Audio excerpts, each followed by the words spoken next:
Country is bigger than any one of us, and its standing in the world affects the fate of all who come from or live in this great country, which has great future. As leaders, it is our duty to advance the well-being of all our people and of the country.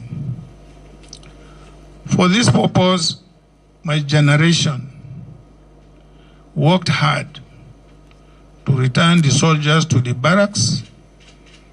Very many of us are here. And to defend the right of the people to elect and establish for ourselves legitimate government. Our elections are established and governed by law and founded on the Constitution, from which leadership and government in Nigeria alone derive their legitimacy.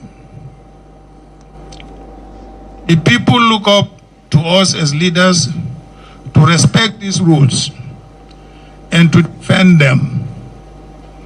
This is what has brought us here today. Today, we are called upon to again, as a people, to uphold and defend the ground rules of elective government in our country. The Constitution prescribes the requirements for those who seek the highest elective office in the land. It should not take months or indeed decades for the institutions concerned to be able to do their work in establishing the credibility of any certificates presented by candidates for public office. We undertook this journey at great cost and for important reasons. The ground rules for legitimate governance in our country need to be upheld. And you who are gathered here today have the responsibility of holding those ground rules. And the reputation of our country is at stake. That affects everyone, Nigerians everywhere, wherever they may be in the world. I am a Democrat by conviction and a citizen of a country that I love. The issues at stake in this case require us once more to rededicate ourselves to both the country and our Constitution. Now we must entrust these facts to us all as citizens and as leaders of the institutions charged with interpreting our Constitution. I should thank the lawyers, both in Nigeria and in the United States, who have assisted us in bringing clarity and definitive answers to these issues that appear to have defied our institutions for nearly a quarter of a century. I also want to extend my gratitude to the Nigerian citizens and friends of Nigeria, both within and beyond the shores of our country, for their patience as we have sought to find the facts and establish the truth. I wish to pay tribute to the late human rights activist, Chief Gani Fawehimi, senior advocate of Nigeria, who inspired us on this path of discovery. Now he can truly rest in peace in the assurance that what he started about 23 years ago has come to fruition. Gani's vindication today gives credence to the saying that no matter how fast a lie runs, the truth will someday overtake it. Former American President Thomas Jefferson once said, and I quote, "If I had to choose between government without newspapers and newspapers without government, I wouldn't hesitate to choose the latter." From exposing the Watergate scandal and unraveling the dubious certificates of politicians, journalists have maintained eternal vigilance by bridging the gap and stepping in when other arms of government failed. It is for these reasons that commendation must be given to David Hundeyin, an independent journalist whose extraordinary work and those of many more young people like him has become a source of inspiration. Special thanks must be given to the millions of Nigerian youths and citizen journalists too, who continue to put out the truth online even when no one is listening. Indeed, the price of liberty is eternal vigilance.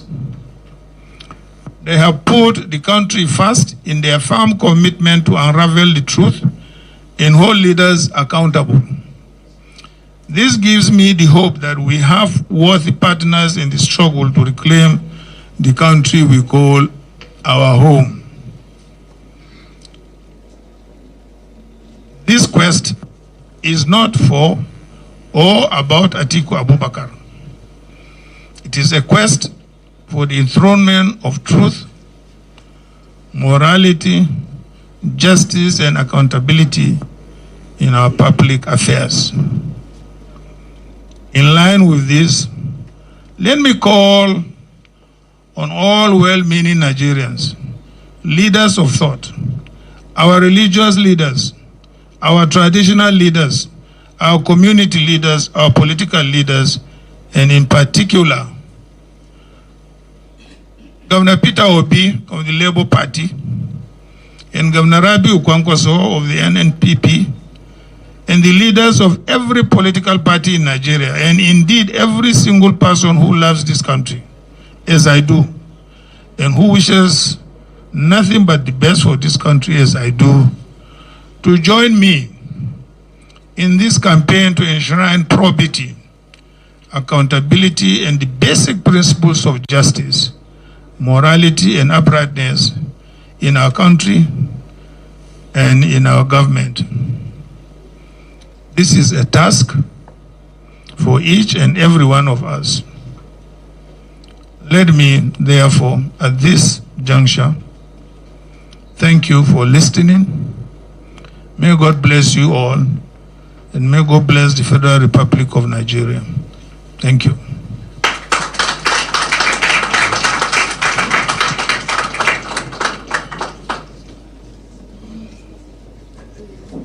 Thank you, Your Excellency, former Vice President, candidate of the People's Democratic Party in the last presidential election, and by the grace of God, the next President of the Federal Republic of Nigeria. Please put your hands together for him once again.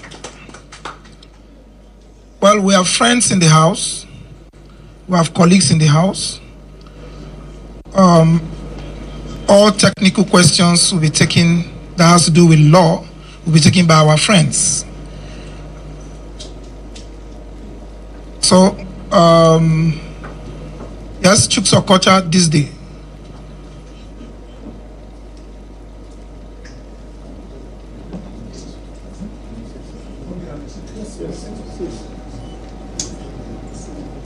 Good afternoon, everybody.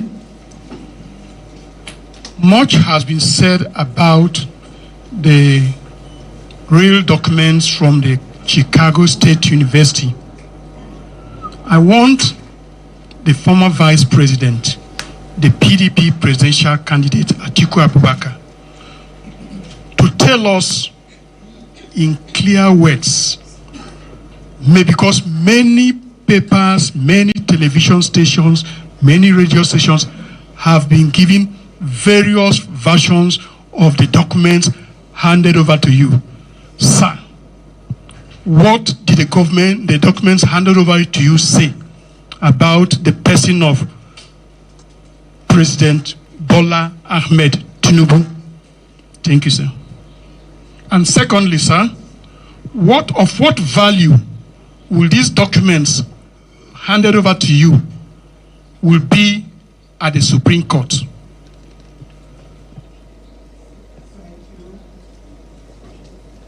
Thank you, Chuk Sokocha of These Day newspapers. Eniola of African Report, that's an international platform, yes.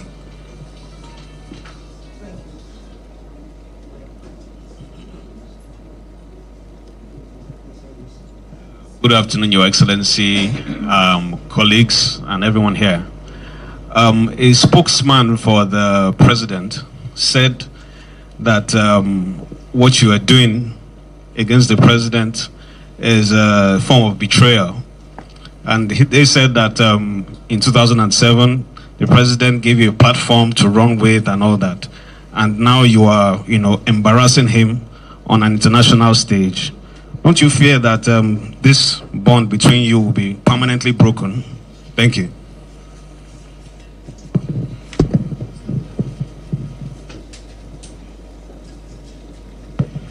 Thank you. His Excellency will take the question from the African Report, while Barrister Kalu will respond to This Day newspaper's inquiry.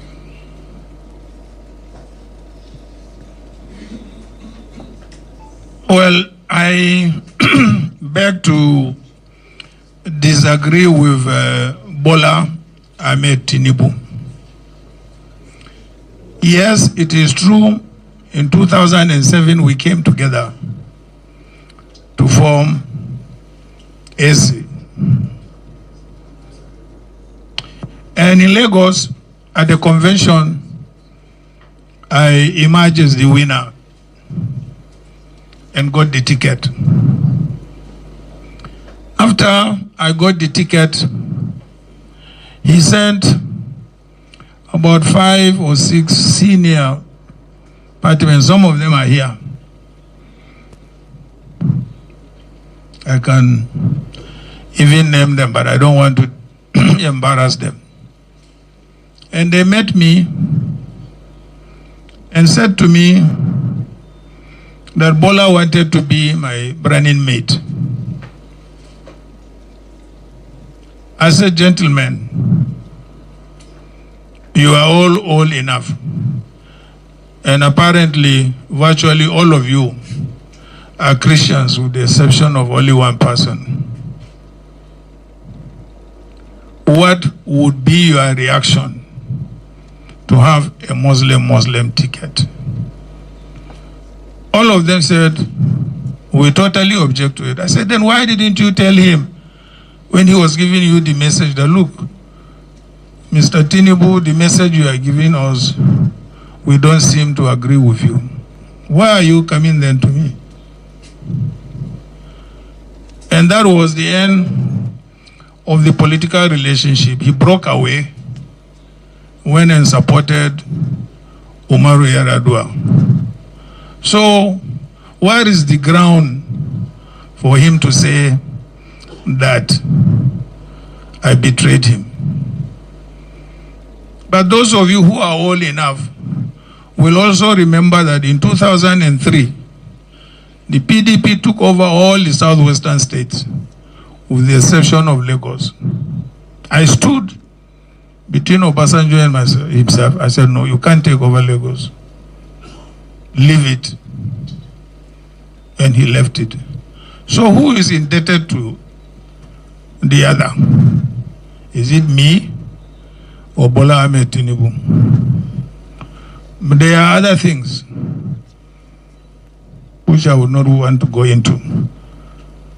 But I vehemently deny that either I stabbed him at the back or did not do him whatever.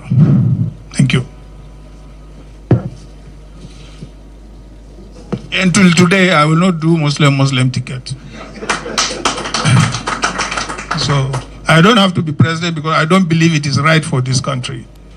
It's not absolutely wrong. We are multi-ethnic and multi-religious. And our government should reflect our diversity and our composition. Thank you very much.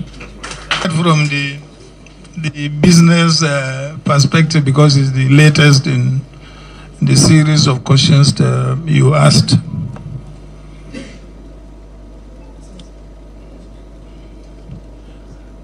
Yes, as you might have read in several other places, I was, in fact, not involved. In fact, I was the founder of one of the biggest oil and gas logistics company since the military area.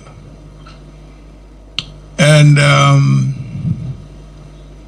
as soon as Buhari government came, even though we had license, we had got nothing to do with government. We were only contractors in logistics to the oil companies, not government. But as soon as Buhari came, all those contracts were revoked and taken away from us till today. So I'm not doing any government business. Yes, I'm in other businesses, agriculture, manufacturing, and so on and so forth. So that's as far as government business is concerned.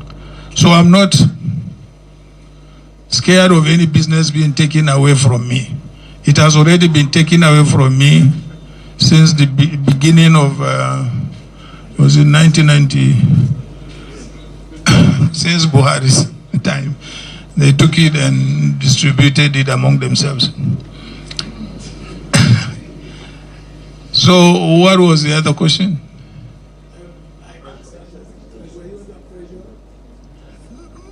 Not really. Yes, immediately after the elections, I was told there was a delegation of governors who claimed, they were sent, by the president, but I did not even allow them to get into my house. I didn't.